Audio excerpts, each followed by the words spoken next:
दोस्तों ये कहानी शुरू होती है जब मैं घर से गुस्से में बड़बड़ाते हुए निकल आया था और बस स्टैंड की तरफ आगे बढ़ने लगा था। मैं मन ही मन बड़बड़ा रहा था, पता नहीं कितने पैसे छुपा के रखे हैं, लेकिन मेरे लिए एक बाइक नहीं ले सकते। अब मैं यहाँ से चला जाऊंगा और तब तक वापस नहीं आऊंगा जब तक मैं खुद के पैसों से बाइक नहीं खरीद लेता। इतना सोच ही रहा था तभी मेरे पैरों में मुझे कुछ चुभने का एहसास हुआ। नीचे देखा तो समझ आया कि जल्दबाजी में मैं पापा के जूते पहन आया हूँ। उन जूतों में कील उभरी हुई थी जो मेरे पैरों में बार बार घाव किए जा रही थी, लेकिन उस समय गुस्सा अधिक था तो मैं बड़बड़ाते हुए आगे बढ़ गया। एकाएक मुझे याद आया कि मैं पापा का पर्स भी साथ ले आया हूँ। मेरे खुराफाती दिमाग में एक ख्याल आया, क्यों ना आज पापा का पर्स चेक किया जाए, जिसे आज तक उन्होंने किसी को हाथ तक नहीं लगाने दिया था। पता नहीं कौन सा खजाना छुपा है इस पर्स में जो किसी को हाथ नहीं लगाने देते थे। जब मैंने पापा का वह पुराना पर्स खोलकर देखा तो उसमें पैसे तो नहीं मिले, लेकिन पैसों की जगह एक डायरी रखी हुई थी। तब मैंने सोचा, ओ तो यहाँ खजाना छुपा रखा है। मैं समझ रहा था कि यहाँ पापा ने लिखा होगा कि किससे कितने पैसे लेने हैं और किसको कितने पैसे दिए हैं, लेकिन मैं गलत था। जब मैंने उस छोटी सी डायरी का पहला पेज खोलकर देखा तो वहाँ पर जो लिखा था वह थोड़ा सीरियस कर देने वाला था। डायरी में जो लिखा था उसे पढ़ने के बाद मेरे चेहरे पर जो एक्सप्रेशन थे वह गायब हो चुके थे, क्योंकि डायरी में वैसा कुछ नहीं था जैसा मैं सोच रहा था। वहाँ पर उन पैसों का हिसाब लिखा हुआ था जो अलग अलग कामों के लिए अलग अलग लोगों से उधार लिए गए थे। उस लिस्ट में कंप्यूटर के नाम पर भी पैसे लिए गए थे। कुछ यूं लिखा था, 50,000 बेटे के कंप्यूटर के लिए।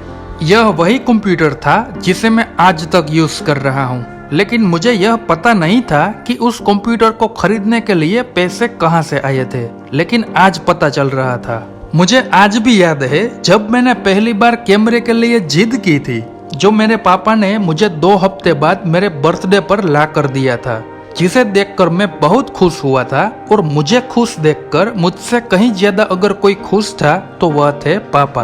अब मेरे चेहरे से गुस्सा एकदम गायब हो चुका था। जब मैंने आगे का पन्ना पलटा तो वहाँ पर कुछ इच्छाएं लिखी हुई थी। पहली जो इच्छा थी उसमें लिखा हुआ था कि अच्छे जूते पहनना।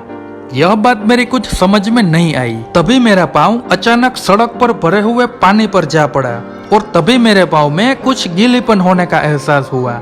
जब मैंने जूता उतार कर देखा तो उसका तला टूटा हुआ था। यह देखकर मुझे डायरी में लिखी बात याद आ गई। तभी मुझे मम्मी पापा की कई बातें भी याद आ रही थी कि कैसे माँ कहा करती थी पापा से कि अब तो जूते पुराने हो गए हैं, नए ले लीजिए।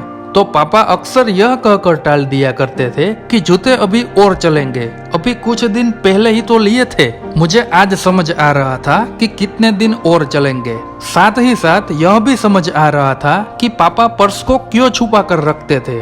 तभी उस डायरी को पढ़ते हुए मैं बस स्टैंड पर पड़ी बेंच पर आकर बैठ गया। अब उस डायरी का आखिरी पन्ना बचा हुआ था। उस पन्ने को जब मैंने पलट कर देखा तो वहाँ कल की डेट लिखी हुई थी और तारीख के नीचे लिखा हुआ था 50,000 रुपये बाइक के लिए। बस इतना बड़ा और दिमाग सन्न रह गया।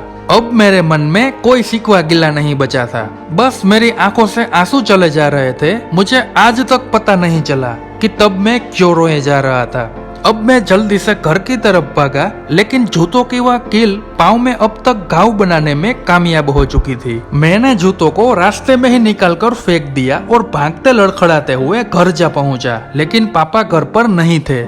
मैं समझ गया वह कहाँ थे। मैं सीधा पास वाली बाइक एजेंसी की तरफ भागा। पता नहीं आज कहां से इतनी ताकत आ गई थी कि मैं भागते हुए थक ही नहीं रहा था, और वह भी बिना जूतों के। जैसे तैसे मैं बाइक एजेंसी पर पहुंचा। पापा वहीं थे। मैंने पापा को दौड़कर गले लगा लिया और मेरी आंखों से आंसू रुकने का नाम नहीं ले रहे थे। पापा को समझ नहीं पा रहे थे आखिर हो क्या रहा है, मैं क्यों रो रहा हूँ। मैंने पापा से कहा, पापा मुझे मोटरसाइकिल नहीं चाहिए, आप अपने लिए जूते ले लीजिए। अब आज से जो भी मैं करूंगा वो अपनी मेहनत से और अपने बलबूते पर करूंगा।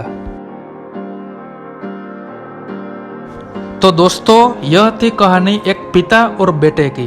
यह कहानी आपको कैसी लगी यह हमें कमेंट करके जरूर बताइए, और कहानी अच्छी लगी हो तो इसे लाइक जरूर कर ले।